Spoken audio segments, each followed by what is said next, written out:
پر ځمکه د سینما پرتو خښتو ته په حسرت ورګوري، لکه د ځوانۍ تیرې شیبې داسې بیرته د راګرځولو نه دي. دا د خپلې ځوانۍ د وخت داسې نښه ده چې سبا ړنګېږي. ورځیر دی لکه د یو ملګري وروستی دیدن چې کوي. وایي 15 کلنۍ کې یې دلته له خپلې کورنۍ سره ډېر فلمونه کتلي دي.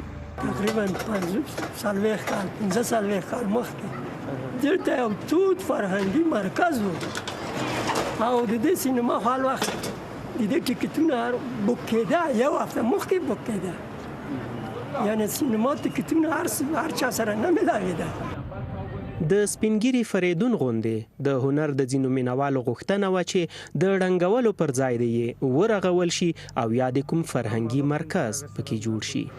خو د سینما دننه د دې ودانۍ د ړنګولو چارې روانې وې. دا اصلا یوازې سینما نه ده، دا د موږ له کلتور او عنعناتو فرهنګ سره دا جفا ده چې دوی کوي. دا یو تاریخي ځای و، دا د هغه تخریب شوی نه وه. خو حکومت پریکړه کړې وه.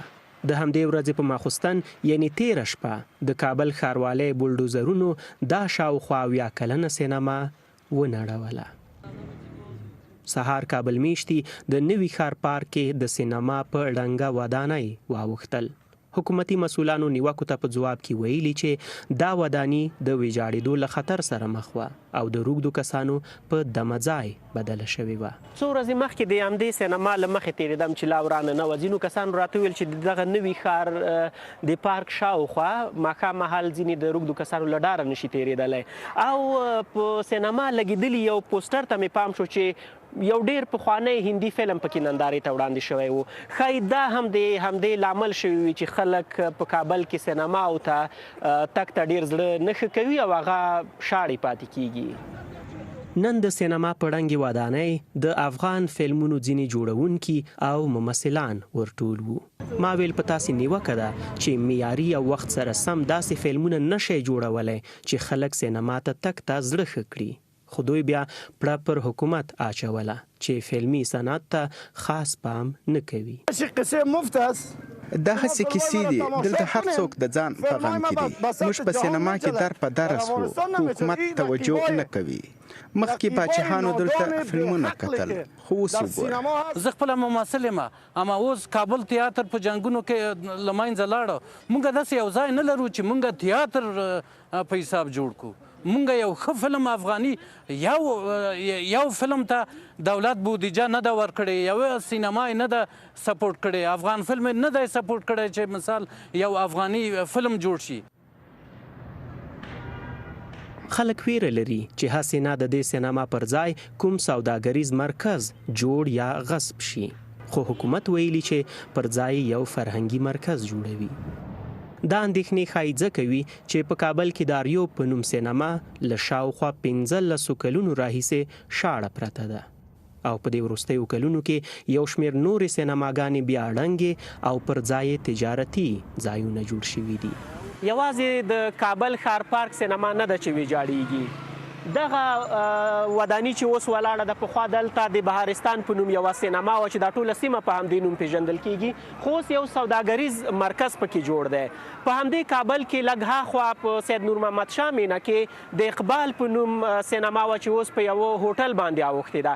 نیوکه کوونکي وایي چې کومې سینماوې چې له منځه لاړې هغه خو لاړې، کومې چې پاتې دي د هغوی د ښه والي لپاره د کار وشي او په افغانستان کې د سینما ته د تلو فرهنګ د بیا ژوندي کولو لپاره د هلې ځلې وشي.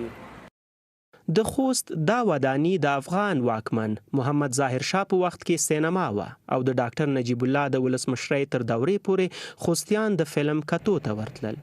خو د کورنیو جګړو پر مهال ویجاړه او اوس د جرګو په یوه تالار بدله شوې ده. د نظر خاوندان وایي چې د موبایلونو او خواله رسنیو له عامېدو سره فلمي صنعت اغیزمن شوی. خو ځینې نور بیا وایي چې په ځانګړي ډول افغانستان کې ناامنۍ، ټولنیزو ستونزو او په سینماګانو کې د ښو فلمونو د نشتوالي له کبله خلک سینما ته تګ ته زړه نه ښه کوي.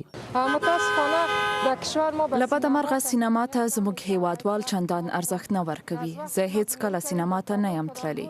هر وخت ډول ډول خلک پکې راټولیږي او فلم هم داسې نه وي چې څوک ښه څه ترې زده کړي. فلم لپاره زموږ د افغانستان وضعیت ښه نه ده. وضعیت ښه نه ده، نو دې لپاره نه ځو ځکه هره ګروه دلته موجود ده، نو کیدای شي چې یو څه مشکل پیدا شي، نو دې لپاره نه ځو. په کابل کې اوس آریانا، پامیر او تیموري شاهي سینماګانې شته چې تر ډیره پیښوري، هندي او انګریزي فلمونه پکې نندارې ته وړاندې کیږي، خو د نندارچیانو شمیر یې خورا کم تر سترګو کیږي. پارک سینما چې د پخوانیو کابل میشتو خاطرې ورپورې غوټوي د تل لپاره له منځه یوړل شوه او د دغه سپینګیري فریدون غوندې د ډیرو یادونه پکې تر دغو دیوالونو او خاورو لاندې شول. نورګل شفق، BBC کابل.